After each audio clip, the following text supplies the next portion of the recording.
We begin in Billings this morning where yet another rock slide, the second one this summer, damages a West End home. This time the slide dropped a large boulder into a backyard, sending large and small rocks flying into the living room of the residence. Several other rocks and boulders were also scattered over the front yard of the house, located underneath the rims on the 3300 block of 37th Street West. The homeowner told Q2 News no one inside the home was injured. The call came before 9 o'clock last night. Mayor Bill Cole, Billings police and firefighters, and representatives from MDU and Northwestern Energy were all at the scene. City officials are expected to return to the scene to examine the rock slide this morning. Looking now at the day's national headlines, a tragic end to a missing persons case in Frederick, Colorado, as a man reportedly confesses to murdering his pregnant wife and 2 young daughters. CBS's John Schumo has the latest. Their disappearance shocked family, friends, and neighbors in a quiet Colorado town. Shannon Watts, 15 weeks pregnant, and her 2 young daughters, Celeste and Bella, suddenly missing without a trace early Monday morning. Christopher Watts made an emotional appeal for his family's return. If somebody has her, just please bring her back. I need to see everybody. I need to see everybody again. This house is not complete without anybody here. But the investigation led police to Christopher, the husband and father, arrested late Wednesday. CBS 4 in Denver received a statement from Shannon's family that read, "It is with deep hurt, confusion, and anger to confirm our beautiful cousin, Shannon Watts, her unborn child, and her 2 angelic daughters were viciously murdered by husband Chris Watts, who confessed to the killings." Police haven't confirmed that confession, nor have they released any information on the whereabouts or conditions of the missing wife or daughters. Watts himself, though, hinted at trouble at home. Did you guys get into an argument before she left? It wasn't like an argument. We had an emotional conversation, but I'll leave it at that. But I just want them back. Neighbors are struggling to make sense of what went wrong. She was a beautiful woman, beautiful children. She loved them so much. Police say Watts is being held at the Weld County Jail. No charges have yet been filed. John Schumo, CBS News. And also in this morning's headlines, President Trump has revoked the security clearance of Obama-era CIA Director John Brennan. The president pointed to Brennan's criticism of his administration, calling his remarks unfounded and outrageous. Brennan is vowing to continue to speak out. The president says he's also reviewing security clearances for 9 other people who have been critical of him or are linked to the Mueller investigation into Russian election interference. 12 jurors in Alexandria, Virginia began deliberations today in the bank and tax fraud trial of Paul Manafort. Both sides presented closing arguments yesterday. Prosecutors said Trump's former campaign chairman hid at least $16 million from the IRS and lied to secure millions in bank loans. Defense attorneys sought to tarnish the reputation of the government's key witness, Manafort's former business associate, Rick Gates. Closer to home, the Howe Ridge fire on the west side of Glacier National Park burns on, challenging crews with smoky skies. Now at 2,600 acres, visibility hampered these super scoopers from working on the fire, but a Type 1 helicopter was able to perform water drops, slowing the fire's growth. Fire Information Officer Diane Sines says the flames are growing on all sides. The rugged terrain and potential of large falling trees is posing a significant hazard to firefighters, preventing ground crews from safely building fire lines. A Type 1 incident team was briefed on Wednesday and will take over later in the week. Type 1 team generally comes with their own meteorologist, so someone who can actually get out onto the ground, take measurements, put in weather stations, really figure out what's happening in this specific locale. We'll have fire behavior analysts who will be able to analyze what's likely to happen based specifically on our terrain, our weather, our fuel loads. And just 35 miles southeast of Lake McDonald, the small town of Essex is now under an evacuation warning as the Paola Ridge fire edges closer to the community. The lightning-sparked fire has burned about 370 acres since it ignited last weekend. U.S. Highway 2 along the southern edge of Glacier remains open at this time, but drivers are asked to slow down due to smoke and emergency vehicle traffic. The body of a missing hiker has been found and recovered from the Crazy Mountains. Search and rescue crews discovered the 39-year-old Michigan man's body Wednesday afternoon in a steep and rocky chute. He was reported missing Monday night when he didn't return from a hike. He was volunteering with the Rocky Mountain Goat Alliance and Montana Fish, Wildlife and Parks. His identity has not been released. The Montana Supreme Court will not change the ballot statement for Initiative 185. If passed this November, I-185 would raise tobacco taxes to help fund expanded Medicaid. Earlier this month, the group funded by the tobacco industry asked the High Court to change the ballot statement on I-185. The group claimed the statement lowballed the proposed tax increase and did not make it clear that the measure could increase state spending.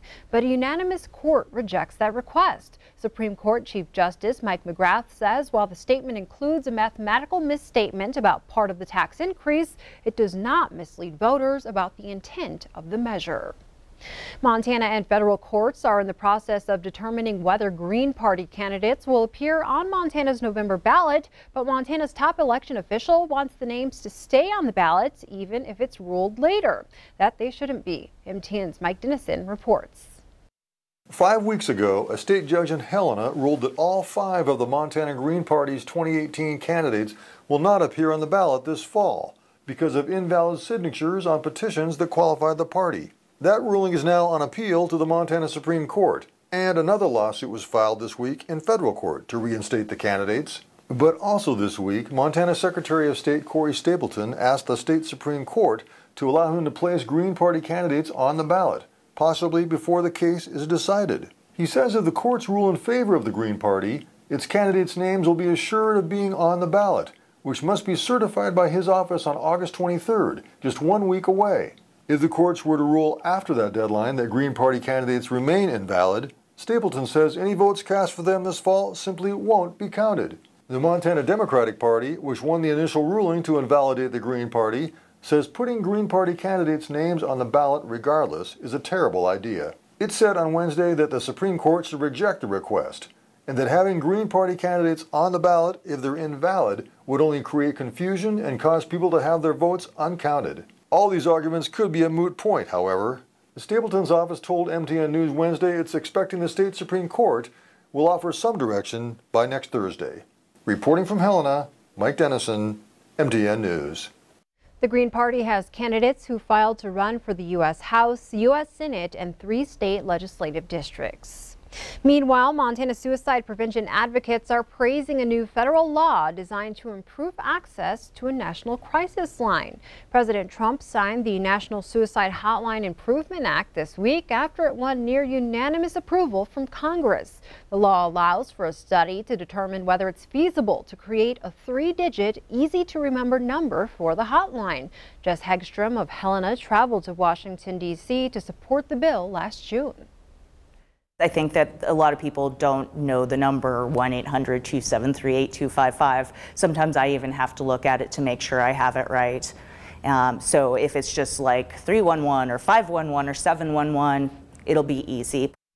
Montana has consistently had one of the 5 highest suicide rates in the U.S. According to the Centers for Disease Control, there were more than 260 suicide deaths in the state in 2016, the highest rate in the country that year. In other news, representatives for Senator Jon Tester say they do not condone a Pearl Jam concert poster depicting a burning White House and a dead President Donald Trump. The poster includes a flying Jon Tester jetting over the White House destruction on a tractor. The poster promoting Pearl Jam's Missoula concert on Monday was drawn by Delaware artist Bobby Draws Skulls Brown. In a statement to MTN, Senator Tester's communications director Chris Marr says, quote, "We never saw the poster before the show and we don't like it, and we don't condone violence of any kind, period." Moore also says the Tester team designed its own poster for the event. He also stressed the concert was not a campaign fundraiser. Before we take a break, some good news for the economy in Glacier County. A new grain facility is projected to create 15 new jobs. More on that story from MTN's Jason Laird. Pulse crops are a growing industry on Montana farms. Harvested solely for dry seed, these crops include peas, dry beans, lentils, and chickpeas. But it's not just local farmers that are taking advantage of the numerous benefits of these pulse crops.